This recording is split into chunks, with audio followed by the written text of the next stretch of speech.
నమస్కారం.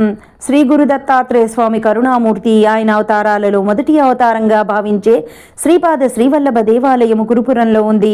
తెలంగాణ, కర్ణాటక రాష్ట్రాల సరిహద్దుల్లో ఈ ఆలయం ఉంది.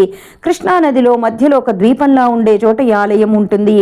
ఈ గ్రామాన్ని కురుపురమని, కురువాపూరని, కురుగడ్డి అని, కురుగడ్డ అని అంటారు.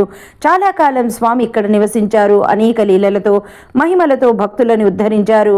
ఇక్కడ గురుచరిత్ర పారాయణ చేసి స్వామివారిని సేవిస్తారు తీరని కోరికలంటూ ఉండవని చెప్తారు. స్వామి ఇక్కడ 16వ ఏట నుండి 30వ సంవత్సరం వరకు నివసించారు. శ్రీపాద శ్రీచరణుడు ఆశ్వయుజ మాస కృష్ణ ద్వాదశి హస్తా నక్షత్రం రోజున కృష్ణానదిలో అంతర్హితులైనారు. అక్కడ ఆలయం చుట్టూ కృష్ణానది ప్రవహిస్తూ ఉంటుంది. స్వామి వారిని సేవించిన వారికి ఆయన అపార కరుణ ఎప్పుడూ ఉంటుంది. ఇక్కడ శ్రీపాదుల పాలరాతి విగ్రహం అత్యంత సుందరంగా ఉంటుంది. వాసుదేవ సరస్వతి గుహ, అందులో శివలింగం ఇక్కడ మనం చూసి తరించవచ్చు.